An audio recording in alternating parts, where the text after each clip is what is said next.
Many are predicting that the worst is yet to come, which is unfortunate, said one person here.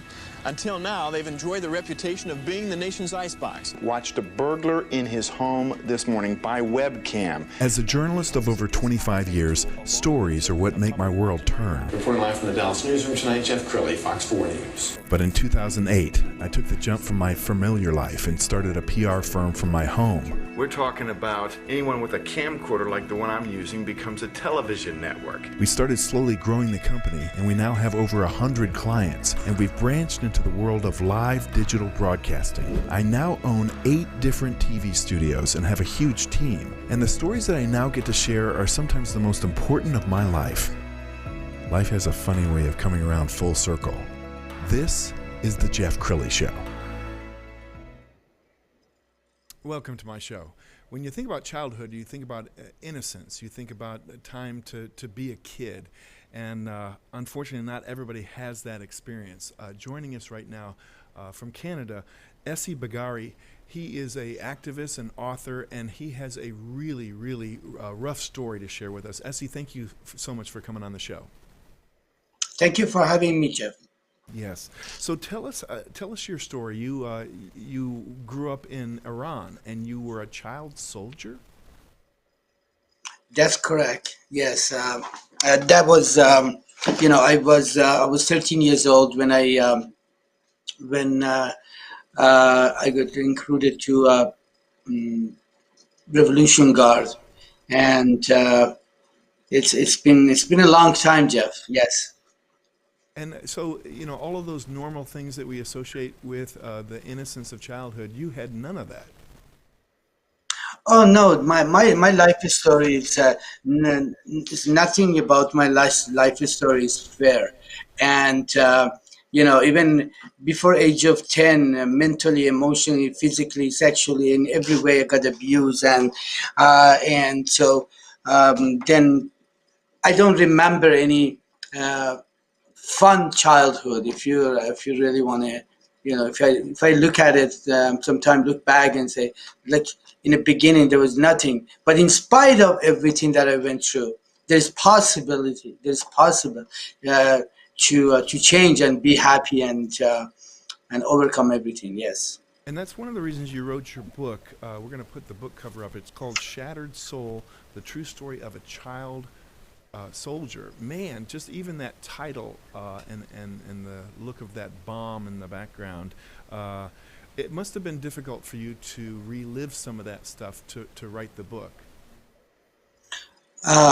Yes, actually it was, but at the same time it was very therapeutic to do that. I remember like for 100 times that I was editing and trying to write it again and rewrite it again, and there was time that I was by myself and I started crying but it's something every time that I read and rewrite, I just changed something in me, and that's why it made me a person who I am today. My past no longer has any power on me. As a matter of fact, my past gave me a power to become who I am today. So the book is really inspirational, and despite all the trauma and everything you experienced, it's a hopeful book.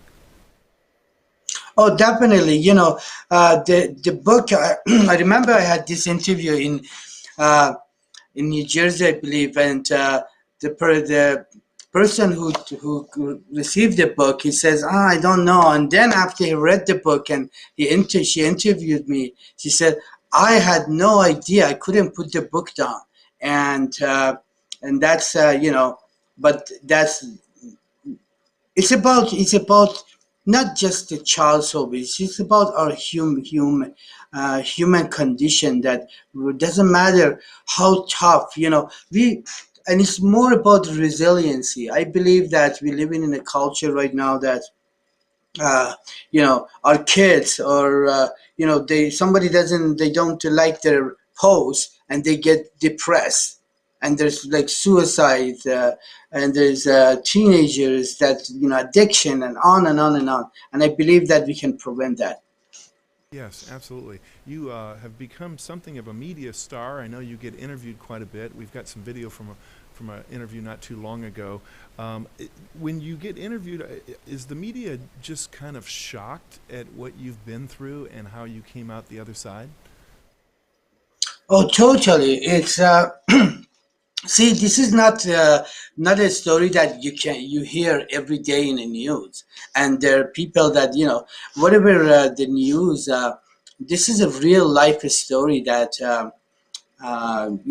when I talk about when I was, for example, in a battlefield, and I had a choice of walking a landmine or shoot myself. That's not a choice that you regularly for 13, 14 years old make in a daily routine. But or being in a refugee camp and escaping from country to country, and experiencing racism, and to the point that I felt that I'm not white enough, not black enough, trying to commit suicide a few times, many times actually, and been to 17 treatments at 29 detox, psych ward, and overcome everything, Jeff, and sit in front of you. This is just a testament that our human condition we can change, and no matter. And the biggest thing is for me is gratitude, Jeff. Today, either I'm in fear or I'm in gratitude, and I try to, even in this pandemic, trying to be grateful for what I have and where I am. And we all have that. We all have that, especially people who live in North America, Canada, US, and sometimes I think that we're very spoiled, and so I come up and share these things that, to be more grateful. Yes. I know you write about your addiction or your battle with addiction in the book. And as you know, during this pandemic, we read stories on the news about people turning to drugs and alcohol to self-medicate. What advice would you give for the person who is trying to find healing in a bottle? Well, that's a great question, Jeff. This is a tough situation, tough moment for a lot of us. But if it's someone is, my whole life I try to escape with the bottle or some other stuff, alternative thing, outside things, and nothing changed. It gets worse. And the biggest thing that I can recommend is to have someone to talk to, and and then also one thing, if I can say one thing that would definitely change people's mood and life, is to we have to write at least 5 to 10 things every day. That what are you grateful for? The smallest things, for example, Jeff. Being having a family, living in the most beautiful technology country, in having healthy friends, and just basic having place to live. Yes. That can be something to be grateful for. Yeah. Essi, you're a great interview. We're going to put your website up so people can get in touch with you for speaking engagements, as well as your website. It's donotgiveupnow.com is the website. Essi, we're absolutely going to have you back. You were an amazing guest. Thank you very much. Thanks for having me, Jeff. I appreciate it. You bet. That's it for now. We'll see you next time. Thank you.